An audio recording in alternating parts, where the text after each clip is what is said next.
Assalamualaikum warahmatullahi wabarakatuh. Halo semuanya. Perkenalkan, nama saya Windy Aulia, NIM 21234102.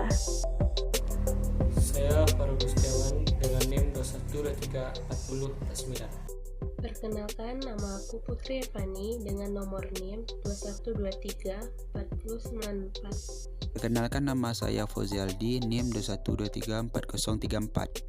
Perkenalkan, nama saya Sabrina Zafiri dengan NIM 21234098. Pada kesempatan kali ini, kami akan mempresentasikan tugas yang sudah diberikan oleh dosen Ibu Yuna Primadesi Esos M.Hum dengan mata kuliah Pengantar Ilmu Perpustakaan dan Informasi.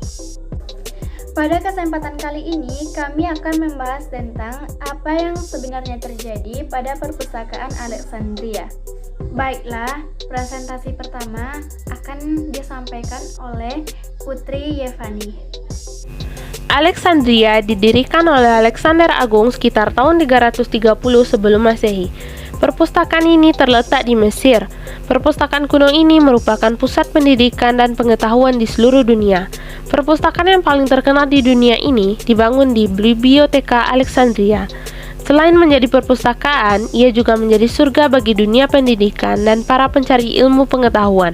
Keberadaan perpustakaan Alexandria diketahui dan mulai dicatat pertama kali dalam sejarah modern melalui penemuan inskripsi kuno yang ditulis oleh Siberius Claudius Balbius dari Roma pada tahun 56 sebelum Masehi. Dia menyebutkan bahwa perpustakaan yang sangat besar telah dibangun di Alexandria, Mesir. Beberapa catatan sejarah menyebutkan bahwa beberapa koleksi perpustakaan Alexandria yang berharga antara lain koleksi syair-syair terkenal seperti Homer, Hesiod, Sappho, Apollonius, Theocritus, dan Aratos. Koleksi drama terkenal antara lain berasal dari Sophocles, Euripides, dan Aristophanes. Khusus koleksi filsafat, buku-buku karangan Plato, Aristoteles, Philon. Sedangkan untuk kategori sejarah, perpustakaan ini memiliki koleksi Hecataius dari Abdera dan Herodotus. Juga ada buku-buku fisika seperti buku karya Archimedes, Hipparchus, dan Hypatia. Perpustakaan ini juga memiliki koleksi buku-buku kedokteran diantaranya Medicine Corpus karya Hippocrates dan Anatomi karya Herophilus. Presentasi kedua akan disampaikan oleh Fahrul Gustiawan. Ada beberapa teori mengenai kehancuran perpustakaan Alexandria. Pertama adalah pembakaran kota Alexandria oleh Julius Caesar saat dia berperang dengan Ptolemy 13 pada tahun 48 sebelum Masehi. Berdasarkan kronik perang Alexandria karya Titus Livius, Caesar memerintahkan pembakaran terhadap kendaraan-kendaraan kerajaan, namun apinya menjalar ke seluruh bagian kota dan juga melalap perpustakaan. Kedua adalah penyerangan yang dilakukan bangsa Aurelian pada abad ketiga sebelum Masehi. Selain kejadian-kejadian di atas, beberapa pendapat juga menyebutkan bahwa kaum Kristen juga turut bertanggung jawab atas kehancuran perpustakaan ini. Pendapat ini muncul karena ada kejadian pada tahun 217 Masehi dan 391 Masehi di mana terjadi huru-hara di kota Alexandria saat terjadi bentrok antara penganut pagan dan penganut Kristen, di mana orang Kristen berusaha menghapuskan paganisme dari Alexandria yang menyebabkan terjadinya penghancuran perpustakaan Serapeum itu. Hancurnya perpustakaan Alexandria sama halnya dengan terhapusnya ilmu pengetahuan dan sains yang telah dicapai manusia hingga saat ini, karena perpustakaan Alexandria menyimpan begitu banyak karya asli literatur dan ilmiah dari zaman klasik. Presentasi ketiga akan disampaikan oleh Fauzi Aldi. Yang pendapat manusia yang tersimpan di perpustakaan Alexandria. 1. Aristarchus Samos hidup di abad ke-4 sebelum Masehi. Dia mengusulkan bahwa matahari adalah pusat dari tata surya, bukan bumi. Ini juga dikenal sebagai teori heliocentris.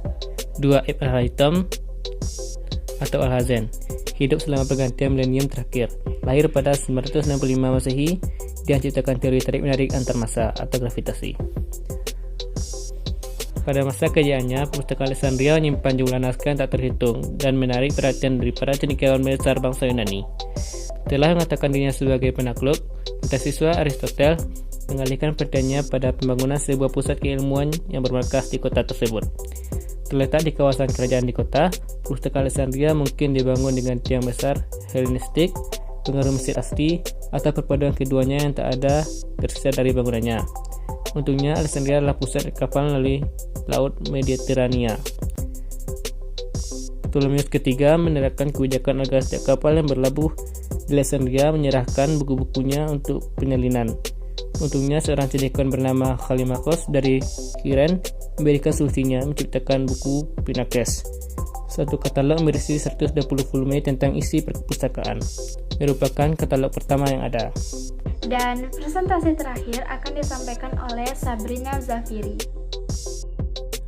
Pada saat masa kejayaannya, perpustakaan Alexandria sudah menyimpan banyak jumlah naskah yang terhitung dan juga menarik perhatian cendekiawan bangsa Yunani. Para pemburu buku bayaran bermain menjelajahi seluruh Mediterania dalam pencarian buku-buku baru, dan penguasa Alexandria juga mencoba mengalahkan persaingan dengan menemukan ekspor papirus yang digunakan untuk membuat buku. Lebih banyak informasi yang tersedia. Pada tahun 415 Masehi, penguasa Kristen bahkan membunuh seorang ahli matematika bernama Hypatia karena ia mempelajari naskah Yunani kuno yang berada di perpustakaannya, yang mereka anggap menghina Tuhan. Meskipun perpustakaan Alexandria dan naskahnya sudah hilang, kita masih mencari cara terbaik untuk mengumpulkan, mengakses, dan mempertahankan pengetahuan kita.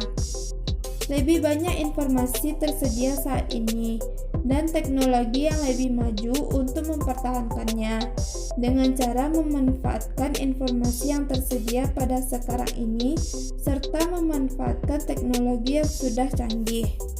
Saya sebagai moderator dari kelompok 14 meminta maaf jika ada salah kata yang terucap. Terima kasih dan sampai jumpa.